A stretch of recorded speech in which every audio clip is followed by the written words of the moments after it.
Da da da da. What's my good cheer? Welcome, everybody. Let's give YouTube a couple of minutes to get those notifications out.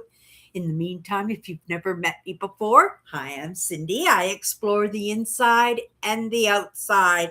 And oh my goodness, I have no idea why I'm smiling. I think it's for the fact that I have a little bit of direction going on in the moment. I woke up today and I was very curious. I was kind of a little bit concerned about my personal life. And I was thinking, oh my goodness, am I delving too deep into emotions? I love working in emotions. At first, when I first started on YouTube and incorporating understanding emotions, it was specifically to understand myself. I wanted to be a healthy well being. And to be honest, right, I didn't really think that I was. It interfered with my life, my childhood, a great deal. And I wanted to make sure that if I was going to be on YouTube, if I was going to continue with what I was doing, that I was going to be a voice out there, maybe a small voice, but nonetheless, I would be a voice. And in ways I felt that I would be influencing others. And because I've had so many dynamic relationships in my life, I based a lot of what I searched out for specifically in understanding those relationships. Hello, Tammy. Hello, dear. I just wanted to say thank you very, very much for getting a hold of me yesterday, making sure that I got in here for my live. I would have been so disappointed if I had. Eventually, I would have come in, but it would have been much later, 100%.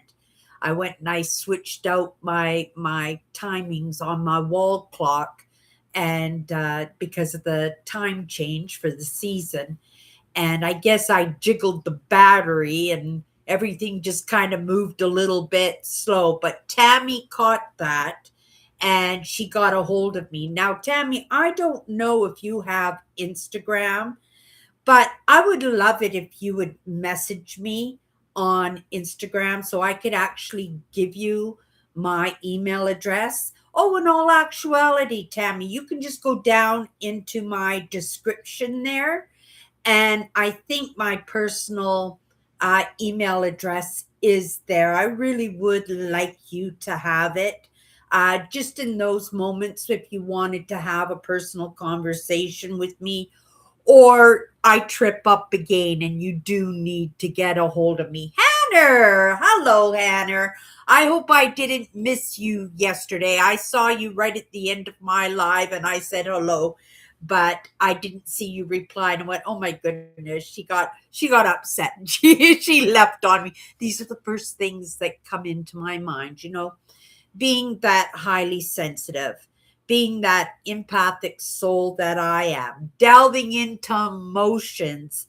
And it's not that that's an unhealthy aspect of myself. I actually appreciate that I am highly sensitive, and not just being sensitive to what's going on, but being sensitive, being to able to cry at Little House on the Prairie, or to sympathize with a friend, or understand my sister's circumstances the way I do, and actually to use my own experience in understanding emotions. I sit in with a lot of smarty pants. I certainly do. And I don't say that in a derogatory way. When I say smarty pants, they are so smart. And it kind of, right? It just reminds me, that I am a baby in that. I Something very curious I'll actually say. There's a character, there's a gentleman that I sit in with quite often, usually once a day, once every 2 days. His videos are at least usually an hour long. And I sit in. He works in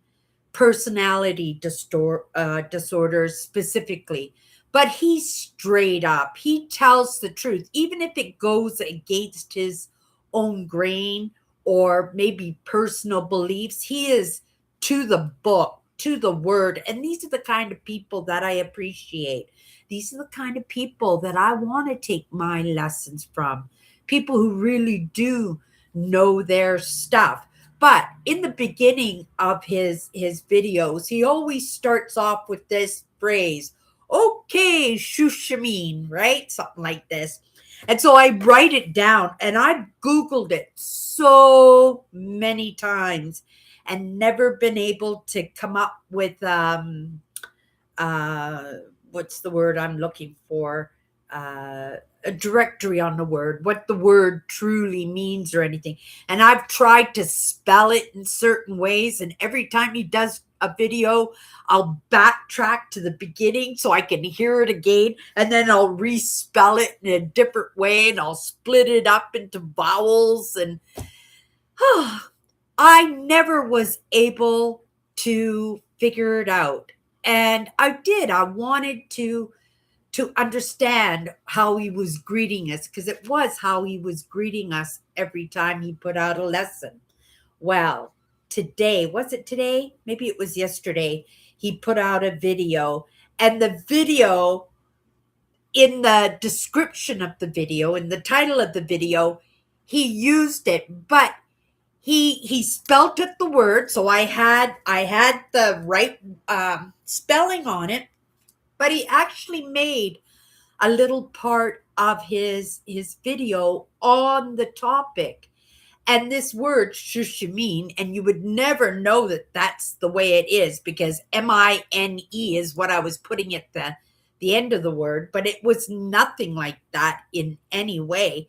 But it actually meant um baby minds, young minds, new minds, just referring to the people who are just stepping into the topics of understanding emotions. Now, I didn't get I think it's actually a Chinese or Japanese phrase.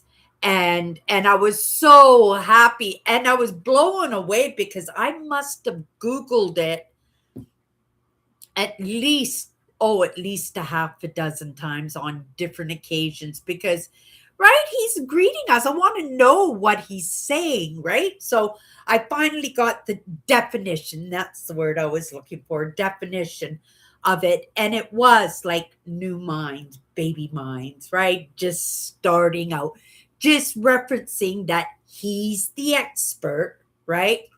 And we are stepping in to the topics, and we're coming in with fresh minds that are naive, that don't really understand these topics. But it's only in sitting in and listening and trying to understand. And one of the reasons I do stick with Sam Vatkin is the fact that he's very precise, and he's not difficult to understand.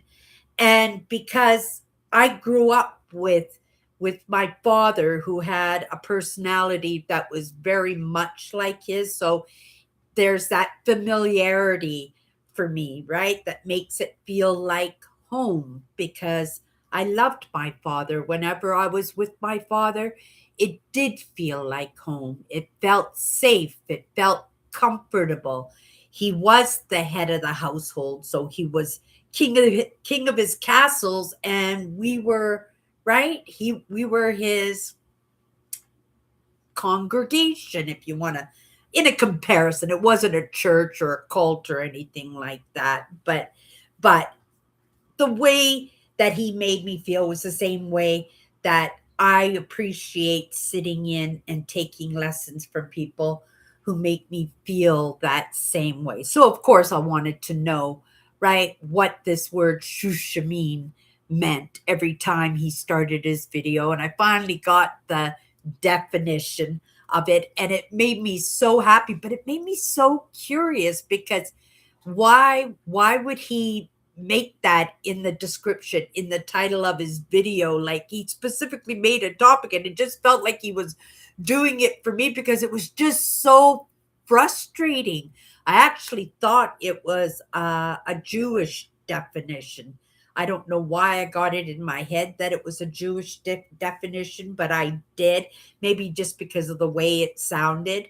But I was very pleased that I got that. But getting back into understanding emotions, I wanted to do it healthy. I wanted to be a healthy human being myself because I wasn't brought up that way, right? I was brought up in archetypes like all of us were. I have three other sisters. We all were brought up in different archetypes, and that was the way I guess my father had designed the family, right? So that we can all support each other in some way. And I always thought my mother was a narcissist because she was so scary. She was so nasty. She was very physical, very demeaning, very sneakity, very conniving, and it's an honest. I wouldn't say that unless it was an honest observation that I had. But I made that label on her that she was a narcissist, and I just left it at that. And so when I first started working in emotions and bringing these topics to my life, I would reference her as such, right? And that turned out not to be the case. In working with Sam Vatkin, it was explained to me in a way that I understood that my mother was a borderline, and I just left it at that. I understood my mother was a borderline, but I didn't want to understand my mother. I didn't want to delve into the topics of borderline, except in that understanding that it's just as much as I am my father's daughter, I am my mother's daughter too. And I have these traits. So if I'm going to do this honestly, I have to understand these topics. But like I said, when I just came in, I got up today and I just thought, maybe I'm delving into emotions too much. I want to be healthy. I want to be doing this, but at the same time, create the best human being I possibly can, have fun in what I'm doing, be supportive and helpful in my family and with here on YouTube in how I serve it out there to other people and not be mislabeling people. And I thought, well, maybe I could just take a break. Spring's coming. Maybe we could just go for walks and I could do videos and do my live shows, but just lay off the heavy topics of working in emotions. But who would that be serving? Who would that be serving? I learned this not just for myself, but I learned it for others too. And it's great that there are people like Sam Vatkin out there. And today I was listening in on somebody I've sat in on his content a few times, but he's Sam Vatkin. Sometimes he has a little bit of personality, right? But this guy is just like the heartbeat when it just goes flatline. This is this guy, and he doesn't mean to be that way. That's just his makeup. That's his personality, right? And so again, I don't say that in a derogatory way to make anybody feel bad because it takes all kinds to make the world, right? I feel out the heart and I take it because he is a professional and possibly in his own experiences, right? That he was a made man, not necessarily made by himself, because again, as much as I'm my father's daughter, I'm my mother's daughter too, and I have to understand that and appreciate it. So today, I wasn't going to, but I went into his content and he's like this, right? And he's very factual in what he does, but he also he analyzes for himself, whereas Sam Vatkin, he wants the evidence. He's by the book, it right to the definition perfect, right? But as therapists and as psychologists, you delve in, you want to know, you kind of dabble and experiment, and which isn't always good to do when it comes to working with emotions, and that's something that I've come to appreciate. I am the person that I am right now just for the fact that I had that recipe, right? And today I went into his video, and he was talking about borderline, and I went, Cindy, what are you doing? You said you were going to lay off of emotions for a little bit and just kind of, right, do things a little bit lighter. And then I got into it just a few sentences, and then all of a sudden my body just went like this, and I was triggered. I have not been triggered in a very long time. I almost considered myself a healed empath, but I got triggered in that, and I had to sit with myself. I put the video on pause. I wasn't just I well, actually I did. I X'd it out. I says, right? Because it's painful. It's like somebody biting you and you go, like this, right? Like, who wants to be bitten? That's how I felt, right? So I X'd it out, and I said, Cindy, you can't do that. So I brought it back up in the history, and I just put it on pause. And then I just went and washed some dishes and cleaned the counters, and I just piddled around in the quiet, and I thought about it, right?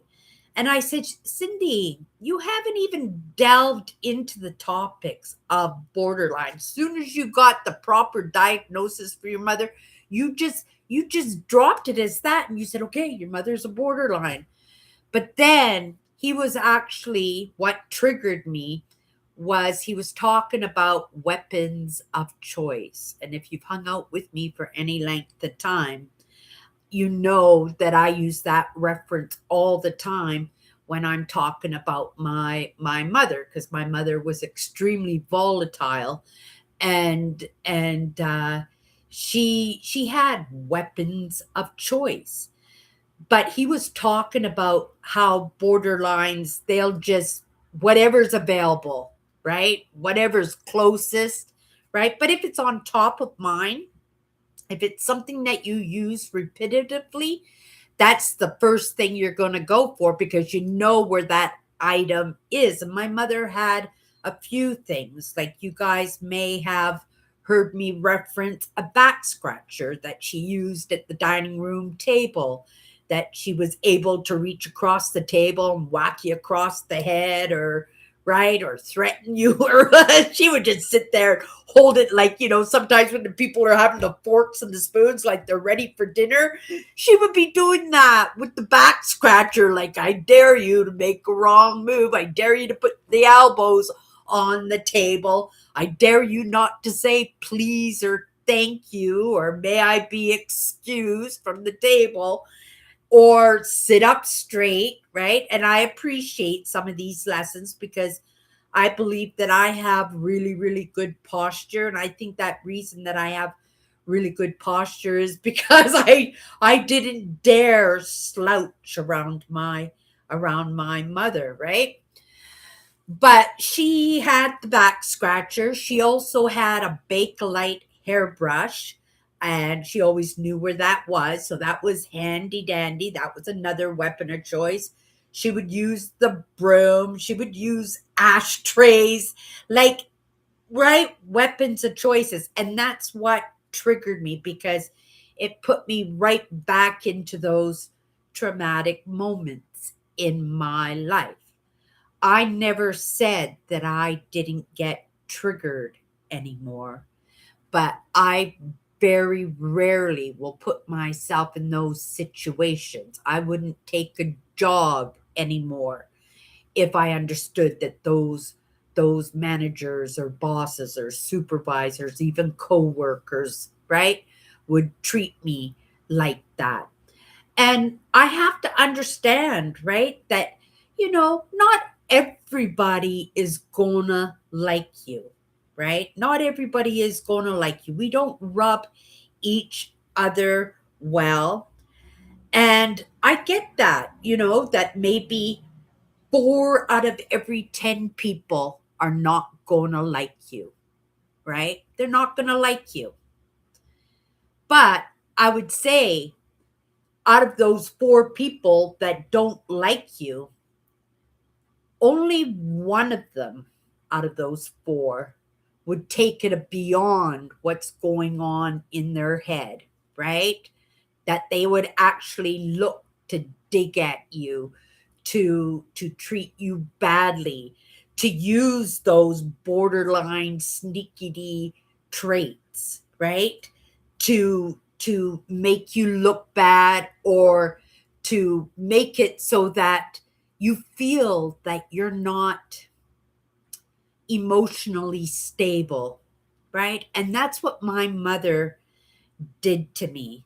And it's funny because the way our family system worked, you know I wanted those answers. When I was an adult, I had an opportunity to sit with well, both my parents, actually, to be able to sit with them and discuss a little bit about these issues that I had with my mother, because it wasn't normal. Like, it wasn't normal. And yet everybody in my family pretended that it was. Like, everybody danced around her volat uh volatile, I don't know the word. She was very volatile. You never knew when she was going to go off. But if you asked my sisters, my mother never laid a hand on me. And yet, from the time I was 12 years old until I was 17 years old, I got it physically every single day. That I was demoralized every single day. And there were experiences and episodes in that time that my family just could not deny, because they were sitting right there. They were part of that experience, even though they weren't, right? They weren't participating in it. They were witnesses to it, right? And I had opportunities to talk to my sisters and that, and all but one of them just totally denied it. Like, oh, that never happened. That never, no way. She was the sweetest person in the whole world. And we're talking about a woman that didn't have a sensitivity except for anger and her obsession, because she was in very much limerence. That was another lesson that I had to learn, was limerence, the difference between love and limerence. Limerence, uh, like that feeling I was saying when I first came in today, that relationship with my father, where it felt like home, where I felt safe, that I felt that he had everything under control, right? That it was that feeling that I had for my father, which is a part of my mother that I picked up. As much as I was my father's daughter, I was my mother's daughter too. So I became very codependent, right? It's a trait that limerence offers up. And it's a way of building and living in relationships, right? And people who are in limerence, they look at it as love. And people who are in those relationships with people who are in limerence, they look at it as love and affection. And then the next moment, it's crazy town again, because again, you cannot predict a borderline because they're so hyper in their emotions, right? And so I got triggered. I got triggered. I got triggered in it. And what did I do? I went and cleaned the house. I contemplated it a little bit and I went, "Oh my goodness. We're not done yet, Cindy." Right? We've studied narcissism, right? Because my father had a very large sense of control within the family. Again, all of us in that family played our roles in the archetypes that we each played. And I'm grateful that I I'm not going to say that I'm grateful that I rejected my mother right away. Uh and but it happened, and of course, in that codependency, in that sense of limerence, I attached myself the best that I could to my father, who was my right. He was my safe zone in my life. Of course, I loved my father, but he was the total opposite of my mother. My father was super affectionate, super loving, never raised a hand. But I have to say, um, he was an enabler in our family because he was trying to keep my mother calm for my sake. And he expressed that actually. I think I was 17 years old. And I remember sitting on the stoop of the front of the house with him. My mother must have been at work or something. And we had a talk. And, he said, "Cindy, I understand what's going on, right? I've always understood what's going on. But he says, if I stepped in, it would be 100 times worse for you." And that was the truth, because another aspect of borderlines is their sense of jealousy. And because she grew up in a household where there was no affection, there were no "I love yous," there were no kisses or hugs, no softness in any way, right? Like, my mother never told us kids that she loved us. She never kissed us, she never hugged us. She right Once in a while she'd let you kiss her on the forehead, you know, like she was the queen or something. But other than that, there for none of us kids, not just for me, and my sister Tracy was her absolute favorite, right? In fact, right where I'm sitting right now, I believe that my sister was being groomed for where I'm sitting right now. It didn't work out that way. It worked out in a totally different way in my family, right? And I'm going to say lucky me, because I got to understand what happened. I got to understand that it wasn't me. And if I ever had that chance to do it over again, and it's part of what I'm doing now, is to make sure that those other parts of me, when they resurface in someone else somewheres down the road, that right it's not going to be the same situation, right? That somehow I will find a way to get out of it, because I understand that I can't be around borderlines, right? That as a child I didn't have a choice, right? Those were my parents. And my father, right? I was my father's daughter, but I was only a reflection of my father. So my father was the exact same way as I was, right? So as much as he was an enabler, I was an enabler too, because there was nothing I can do. Honor thy mother and thy father. I just had to endure it. I just had to survive it. But that's what you have to do when you're a child, right? Otherwise, what are you doing? You're running away from home. And in the 60s or 70s, I don't believe there were even like child and family services. And I'm grateful that if there was, that I didn't even cross my mind that, right, that I needed to be taken away from my family. Otherwise, I wouldn't have had that relationship with my sisters that I cherished absolute everything. And I wouldn't have been able to spend that time that I had with my father, which wasn't right a long time. My father passed away at 47 years old, right? And being sneaky and borderline, that's what my mother used as a weapon against me, right? She made me feel that whatever went wrong with the family, it was my fault, and I was going to give my father a heart attack, and if he died, it was going to be my fault. And also on my end, I'm thinking, oh my goodness, I can't go anywhere. It's like I can't run away from home. I can't, right? I didn't know about child and family services. There was nothing I could do because I can't leave my father. He's the most important person in the whole world. He's the only one in the whole world who cares about me.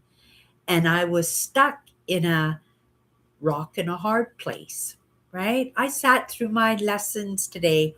We're not even close to being done. I think we're just starting to touch the surface of where we really messed up, right? Not just me, but in my father in choosing his partner. But I have to appreciate that if he didn't choose the partner that he did, I wouldn't have been born. And I wouldn't be sitting here right now having these conversations that might impact somebody else. And that somebody else, sure, they might have come across that content with Sam Vatkin, but Sam Vatkin wasn't her cup of tea or his cup of tea, right? I'm very relatable. I consider myself to be very relatable, and I like to do things in layman terms. You would never see, right, Professor Vatkin talking the way that I do or expressing some of the topics that he does in my own way because these aren't my insights. These are insights that I picked up from psychologists and professors and right reading documents and allowing myself to be triggered and then going in, and that's what we call shadow work, right? You go in and you sit yourself in those experiences. You go, oh, that's what happened. Oh my goodness. I get it now. I understand it now. It doesn't bring out any sympathy because a wrong is a wrong and people make mistakes all the time. But the idea is to better understand so we don't step into those doo doos again, right? That possibly that it was those triggers and those traumas that woke me up to some of these ideas because I bumped into characters, right? I resonated with characters that were like my father because my father was gone, right? So, of course, I want to be close to people that make me feel like home, that make me feel like I'm understood, that make me feel like I'm emotionally stable, right? And that's something that I can appreciate about myself that there are so many things that could have been different that would have made it so I wouldn't be sitting here right now. And you never know, right? Maybe not in this lifetime. Maybe I'll be gone. Maybe it'll be 100 years from now that somebody will step into this video and listen to me talk because they can resonate with a little bit of what I'm talking about and just go, oh my goodness, is that what happened to me? Is that what happened to the whole world? And that's true because my parents were from two different dynamics, and each one of them came from two different dynamics themselves, right? So it's a whole network of archetypes, a whole network of archetypes within a one family, within one person, right? That I have controlling and narcissistic tendencies, that I have borderline tendencies and grateful because if I rejected my mother that way, then I reject those parts of me and maybe that's why they didn't surface the way that it surfaced in my mother, because I rejected it, because I knew that it was wrong. I knew that it was damaging. I knew that it shouldn't be happening. It shouldn't be considered the norm within a family unit, that it was extremely damaging to each one of us girls, right? I have three, me and my three sisters, to each one of us, right? And they might not see it in themselves, right? But maybe they do. But right, we mask what we're not comfortable with, right?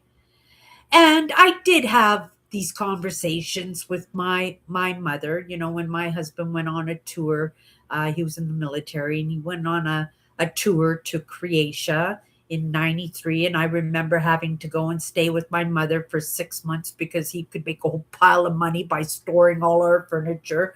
And I begged him not to let me go and stay with my mother. That was the last thing that I wanted to do, right? She wasn't the same person as when my father passed away, because when my father passed away, those other parts of her just went poof and were gone too. They, right? They had no use for my mother at that point. And so she was a shell of a human being for pretty much the rest of her life, right? And so I wasn't scared of her anymore. That she, right? She never touched me again uh, after I was 17 years old. But it came to a head, and I had had enough of it. And being twice the size of her, I made it quite clear that she was never to lay a hand on me ever again. She never laid a hand on me ever again. But right, her face said it all, right? And that's the truth. But I was okay with that. I just didn't want to be physically abused anymore. And also by then, I already thought that maybe I was delving into understanding emotions. And I think for my mother, I tried to have pity for her. I That's how I coped with it, to feel sorry for her, and to, because my sister Tracy was second in line after my father passed away. She became the matriarch, right, of the family. And I just let my mother be my sister's responsibility, because I didn't understand it, that my sister was groomed by my mother. And when my mother passed away, it was like my sister Tracy inherited me.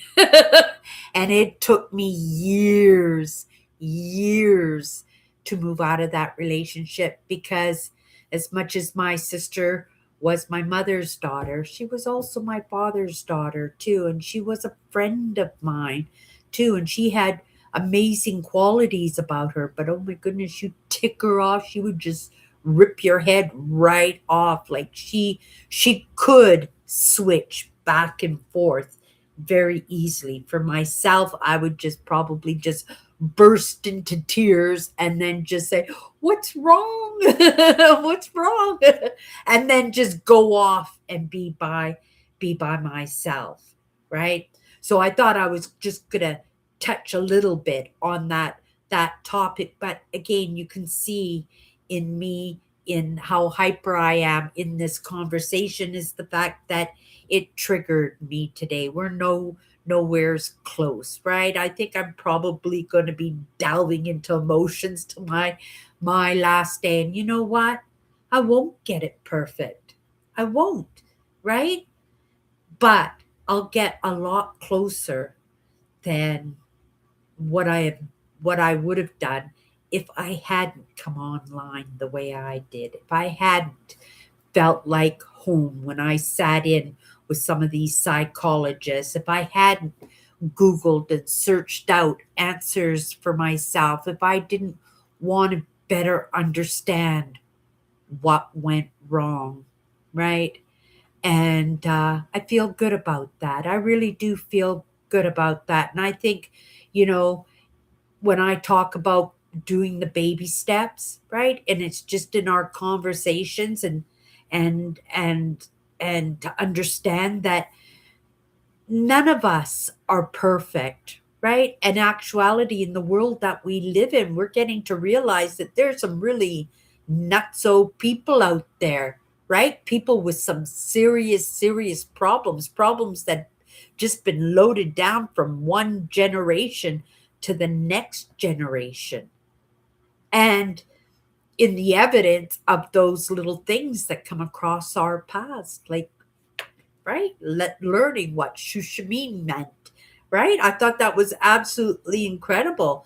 But there was an experience that I had probably 3 or 4 years ago when I was sitting in and I was getting to know another thought leader in the industry that I'm in, right? And he was a more spiritual guy, and but I was getting to know him. He was super friendly, and he had great personality. I don't quite remember his name yet anymore, but because I haven't been in his content, because I had an experience where I saw him in a different life, and that life was crazy town. I had never experienced that, and it was almost like a horrible nightmare for me because I was trying to escape from it. And and uh and then to have in recent times, and I didn't understand it, I'd never experienced anything like that. I didn't know this kind of stuff actually happened. And then to realize that, yes, this is a crazy world that we live in. And what you can think about, it's probably been realized. And this is why I don't sway away from different religions, that everybody has a faith, right? Christians, Muslims, Buddhists, here are Krishnas, Jehovah Witnesses, Mennonites, Hutterites, like everybody has their faith that they live by, but I look for the commonalities in those faiths and understandings, and that's what I move with, right?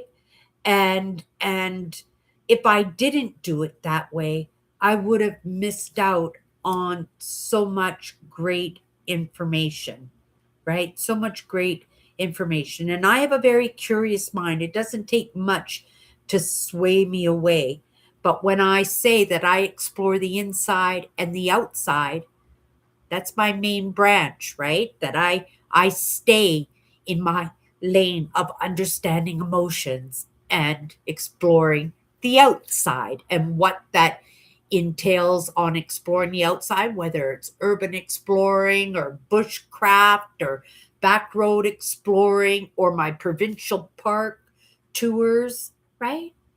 It's that's the part that makes everything that I'm doing feel like it's worth it, because I'm not sacrificing myself in creating the best human being I possibly can. Yes, it entails on working on the inside and understanding the inside and presenting the inside in layman terms so that anybody can understand it, right? So that anybody can understand that their experience is not odd.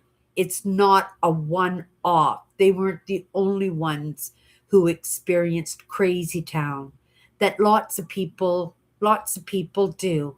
And the world that we live in now, it would be an oddity if we didn't. And I think, in all honesty, that, right, that we should have friends that we could talk these things over with, that we have people in our lives that we can rehash these things so it's comfortable, it feels safe, and then we can work things out on our own. I'm grateful that I don't have that busy household, that I can do that with myself, because I understand that this is my safe place, that whatever I want to do and going deep, I'm in a safe place here, that I can do that, if I happen to re-trigger myself, then I'm just going to come to YouTube and I'm going to watch some metal detecting videos, or I'm going to go walk in a forest and live vicariously through somebody else's experience, or I'm going to go and those other topics of history that I love, right? That I'm going to go watch some video on Neanderthals or Denisovans, or right, evolution, and it's going to make me feel better, right? And once that system is all calmed down again, right, then I can go back in it, re-trigger myself, work through it, right, and come back better than ever. And that's the idea, right? That it's going to serve me in the end. And it served me already, right? In being able to understand myself at the very least.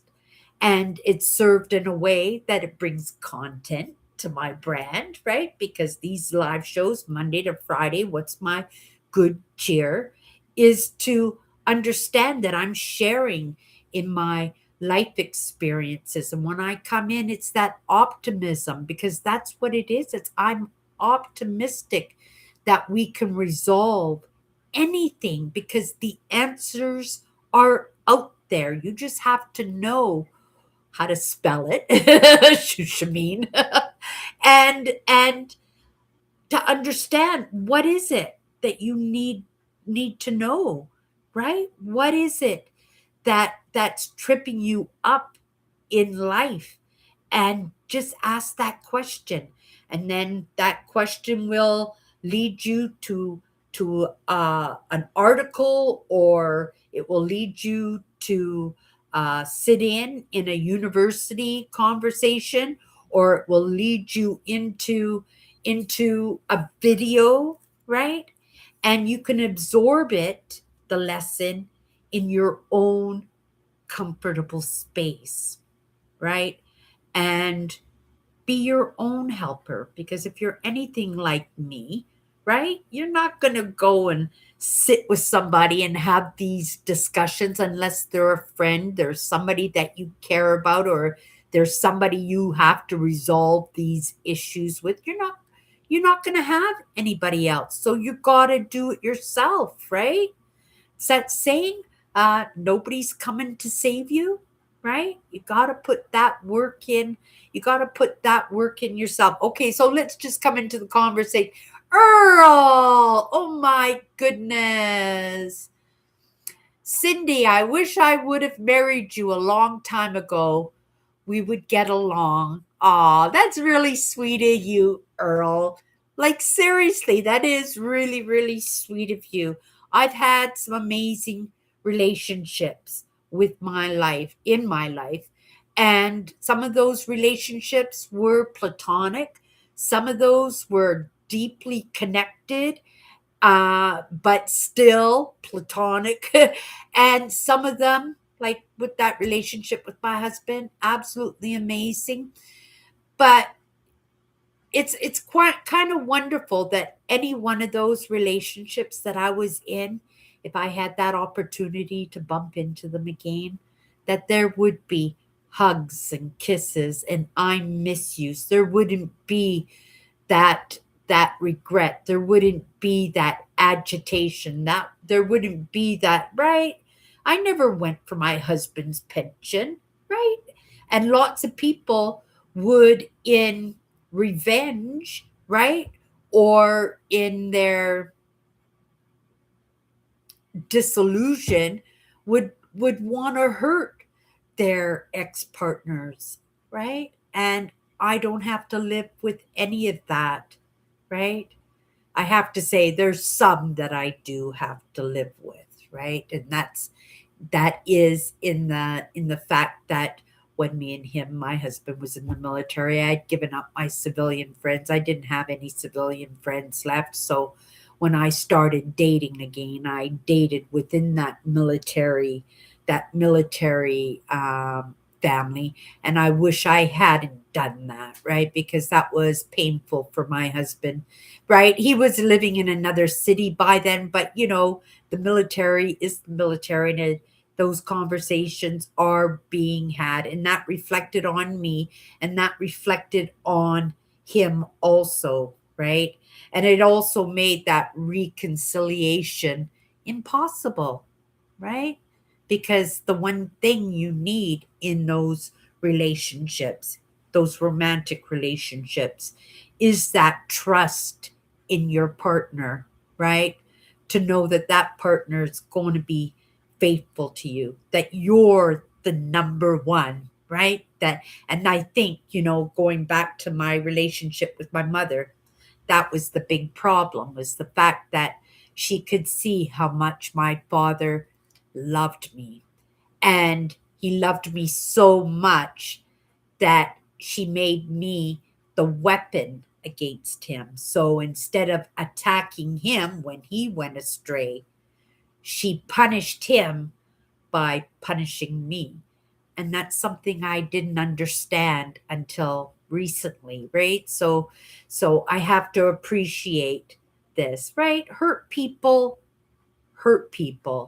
but we have to understand hurt people aren't just hurt people. Sometimes they're broken, unhealed, and never will be able to heal in that, because I'm a true believer that we wake up for a reason, and it's like a light being switched on, and it could have just as easily have been my sister who woke up to these ideas, and not me. But how she would have served, it wouldn't have been through YouTube, it would have been through those few people that she surrounded her with, right? Because of the person that I was, the experiences that I had in my life, and in my own understanding and want to understand that I was the candidate. I was the perfect candidate, right? And that's the truth. But that was very sweet of you to say, Earl. I appreciate that. I really appreciate. Aw, I really appreciate that. Tabby says my father was a workaholic, so he took the tiredness and being mad about work. He took it out on my brother and I too, and we would get hit with the belt. Both my parents passed away many years ago. Yeah, I get you. I get you, Tammy. My father never lifted a hand, but he enabled my mother, and he allowed my mother to do that to me. He explained to me. I knew my dad knew. It was hard to deny that. That's why I held it against my sisters for so long, that they would say, "Oh, that's not true. That never happened." Right? But I said that physical abuse happened from the time I was 12 until I was 17. But before I was 12, there was neglect, and there was the intent to emotionally take me out on my mother's side, to keep me incompetent. And, well, again, it's in those archetypes. And my dad has got to take responsibility for that too. And I know my father is back now, and he's living his dream life, but I hope that he is taking his lessons, right? I'm not saying my dad, specifically my dad, but the soul, those other parts of him are back. And right, and I hope that they're making some movement with the person that they are with right now. Okay. When I became an adult, I got married and had kids. I told myself the bad things of my parents, um, I am not going to do to my kids. So I raised my kids in a different way. I love that, Tammy. I really love that. We all want better by our children. For myself, I never had children, but my mother made sure that that wasn't going to happen, right? That my mother 100% projected that onto me. I did end up getting pregnant in my late 30s, but when I had a tubal pregnancy, and that was a terrible experience in that experience because I almost died in that too. And but I was able to move past it and heal from that because I knew I was in my late 30s. I was going into my 40s. I knew there was probably not going to be another opportunity for me to get pregnant because I had already made that decision that I was not going to be dating within the military anymore. But the thing is, with that, is I healed pretty easily through that because I knew, right? My mother had told me that I was never going to have kids, that nobody was going to want to be with me. And yet, in so many of my relationships, I proved that wrong. I proved it not to be the case. But that idea of having children, right? It just didn't happen for me that way. But I agree with you. But I would have been the opposite. I would have overcompensated for my mother. I would have smothered my children. I might have turned my children into narcissists to be strong and uphold and not to show their emotions, not to show the weakness. Or I would have made them so that they were very codependent too, like I was, and made my children mama boys or very um, subservient females. That's what I would have done to my children. In hindsight, now I believe that I would have, right? The woman that I am now, next time those other parts of me come back, they're just gonna, anytime anybody says anything like that, no, that's not the case. And I plan on having like 12 babies, 100%, but they will all be balanced, right? There will be a balance of love and affection and discipline because discipline still has to be there, right? Otherwise, kids will just be feral, right? I never got in trouble for anything I did wrong, right? Because that was the intent, to make myself look bad. So if they gave me trouble when I did bad things, then I wouldn't do bad things, and then there wouldn't be anything to complain about. There wouldn't be anything to get in trouble for. So they would just let me do bad things. But then I would be surprised because I would never know what I was getting in trouble for because they usually, right, my sister would be the instigator in that, right? They call them flying monkeys sometimes, right? Or again, codependence, and she was my mother's daughter, and right, you and they were such good liars, both of them. And well, they weren't good liars, they were terrible liars because you always knew when they were lying, right? But you couldn't prove it. You couldn't prove it. They would just deny it. And, it would be just the silliest things. And they'd go, Cindy did this. And then that would be it, right? They'd be looking for weapon of choice or another example would have been I would do something wrong and then I would be defending myself. And then they would look at me and go, Cindy, two wrongs don't make a right. And I'm going like, yeah, but she did. So there was like making the sisters foes against each other. And I never really felt that way about my sisters. I loved my sisters. They were like my friends. My sister Tracy was like my best friend. But I never felt that way, but they felt that way about me, right? I was scapegoat in that family, right? So whatever went wrong, it was my fault. And I accepted that role. Just like I accepted I was never going to have children. And when I got pregnant, maybe I did that to myself in that tubal pregnancy, right? Well, I guess tubal pregnancies that you don't, they just happen, right? Whenever it's just a medical issue, but it does happen. But I could have had children after that. I still had a fallopian tube left. won, right? I still could have tried again, but I decided not to. Why? Because it was in the cards. I was told that from a very small child, right? That wasn't going to happen. And that was projected onto me. And I picked up that baton and I carried it within my entire life. But yeah, that's a good point that you brought up there, Tammy. I hope you were balanced in that too, right? And yeah, that's amazing because we never want to pass those things down to our kids. We have to remember another example is, my father drank. I didn't know. My father had already passed away, 47 years old. He passed away, right? I never knew my father drank, but he didn't want his kids to know that he was a drinker.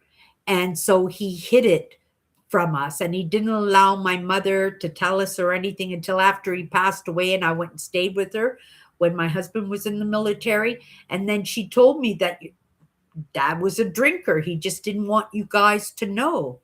But you know what?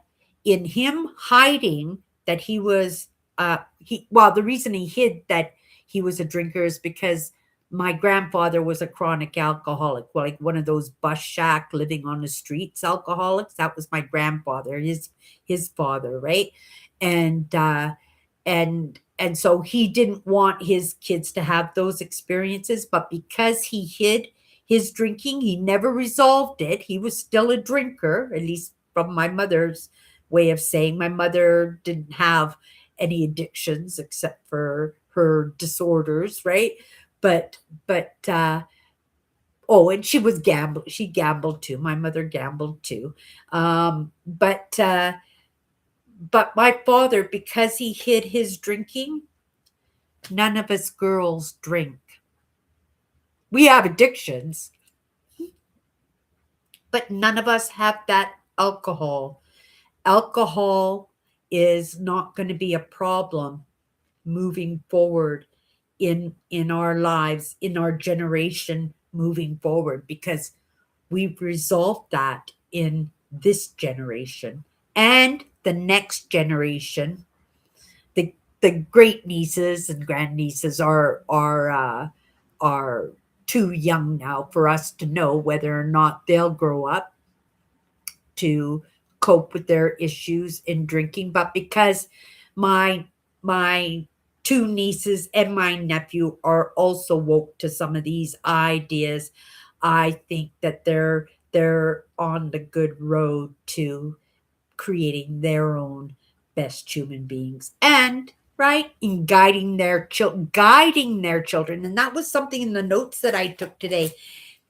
You know, my father was woke, right, to these he was very much an intellect, a philosopher, coach philosopher himself, right?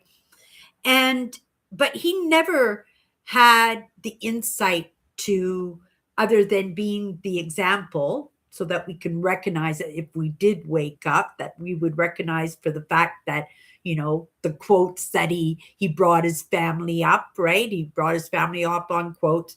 The fact that his mindset was set the way that it was, and his tendencies in his life for eating well, and his meditations, and how kind he was and everything. Like he was bang on. Like, when I woke up to these ideas, I recognized my father instantly in mindset. Like that's what my dad's following. That was his faith, that was his understanding, right? And I recognized that. But we never had those conversations, right?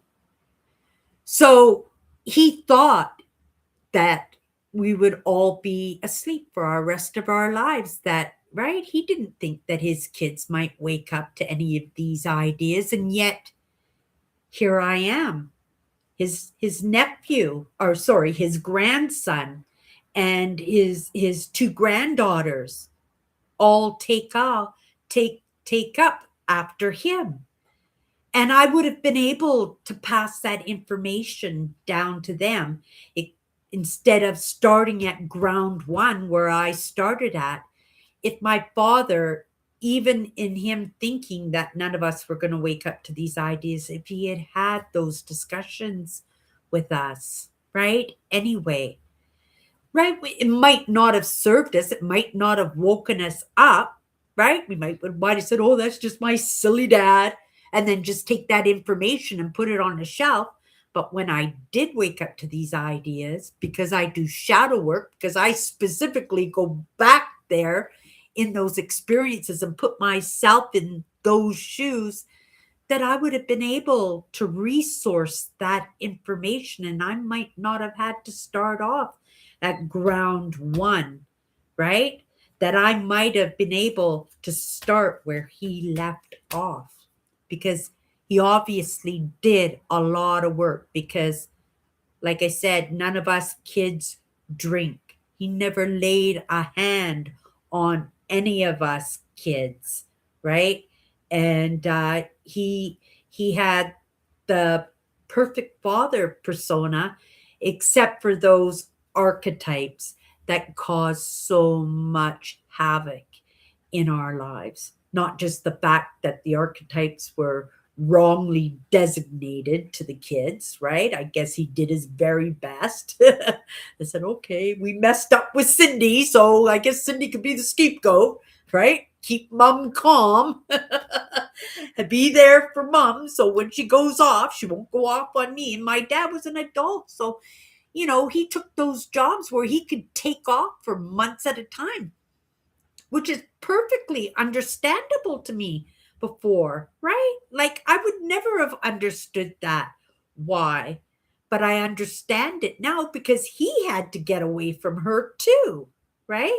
And in those days, there was no divorce, right? I didn't know anybody divorced in the 60s and 70s at all, right? This is just something new to the generation, and that's causing lots of problems, because, right, little boys need their fathers. Those fathers need to show the little boys how to fix cars, how to treat women, how to be responsible in bringing money into a household, how to mow the grass and take out the garbage, how to be a good man. And those, right, little boys just don't have that example in their households. And if anything else, I can say that, I had both my parents until I didn't have both my parents, that they stayed together. But not to say that that was a good idea, but in the end it worked out, because my dad got to keep his kids in his life, and I got to keep my sisters in my life. And in having that crazy town relationship with my mother, that I was able to wake up to some of these ideas and delve into topics that somewheres down the road might serve somebody, right? Just as much as it served me. And I do. I talk to my nephew all the time. We have great conversations, right? He's deep, but he's like a philosopher from hell, and he's deep into it. And he's more on the Christian aspect of it, whereas more in the I'm more in the Carl Jung kind of, right? Uh, Alfred Adler kind of attitudes, in that Peter Jordison and Sam Batkin, right? And so, yeah, wow, that was enough for an entire live show tonight, but we've still got to pick a card. But I think I'm going to come into the comments just to see what I'm missing here. Um,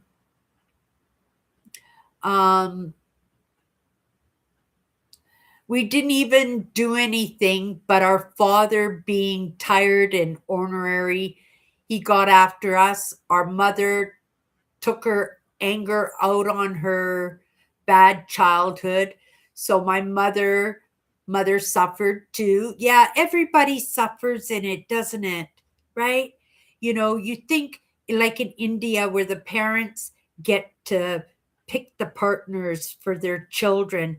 And in the beginning, I thought, well, that's a really bad idea because the children should be able to choose their own partners.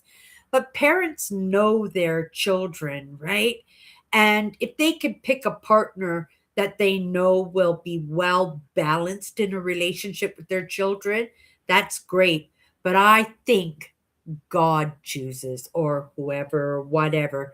They choose who your partner is. In the end, we don't really get much choice as to where our hearts go in that. I believe that 100% in my own experiences and in my own relationships.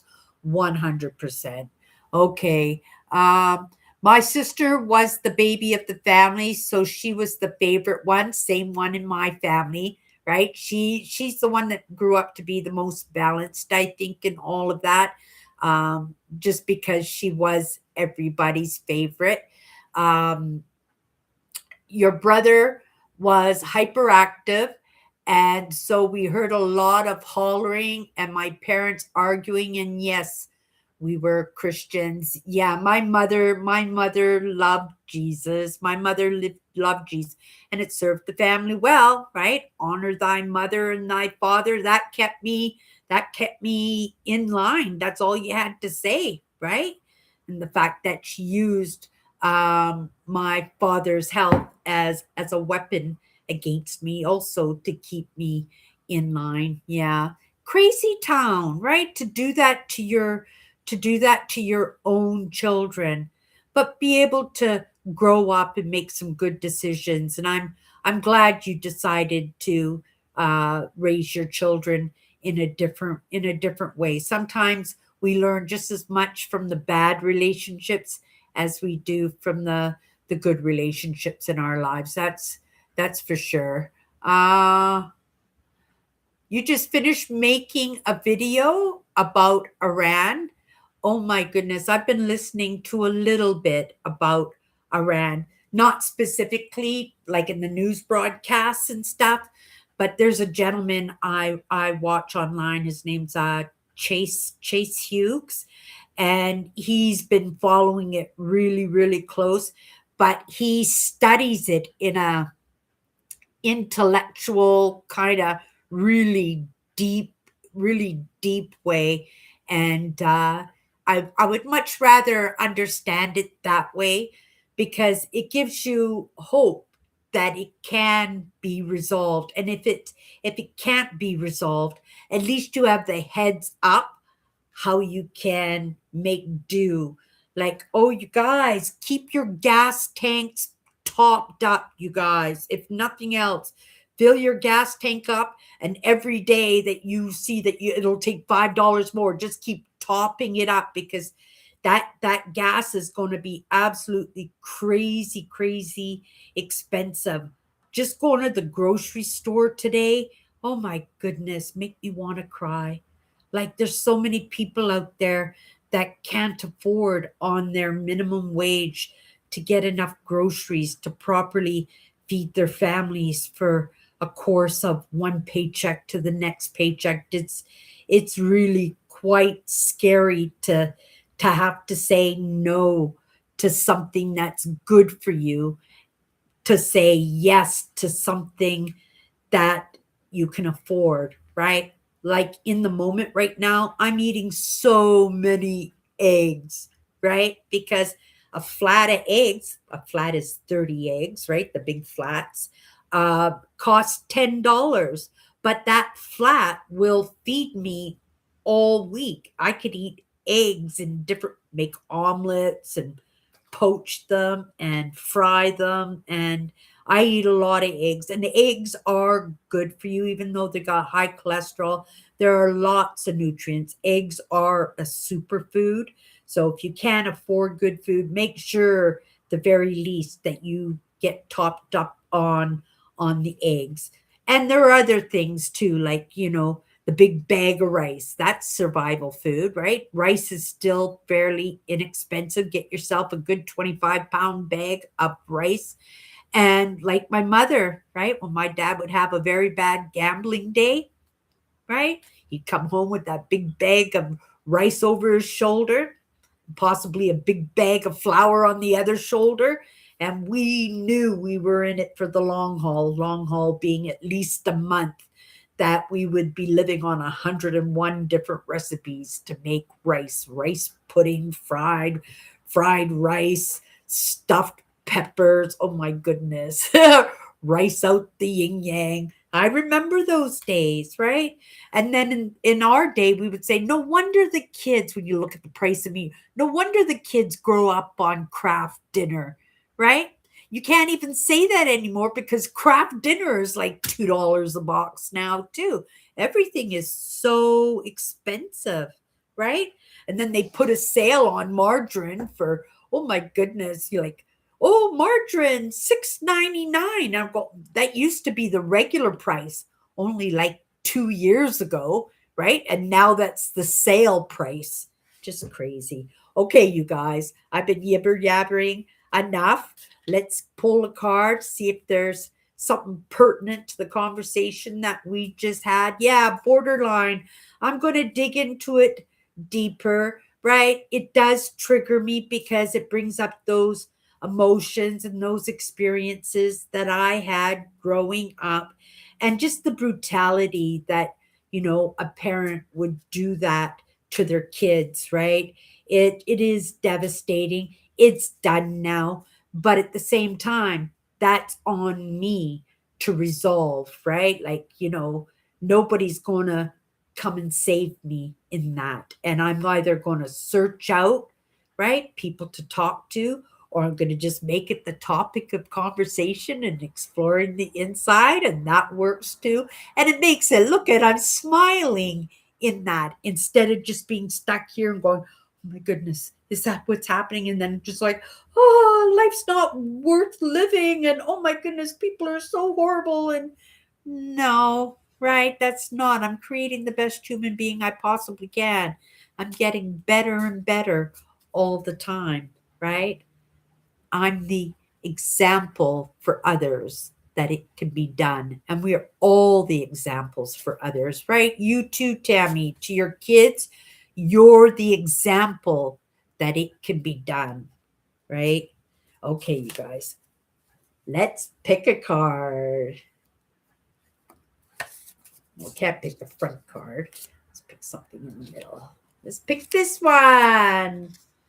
Purpose. Kind of on the topic of what we were talking about yesterday, right?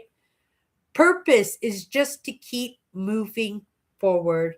And that's the truth, right? One foot in front of another.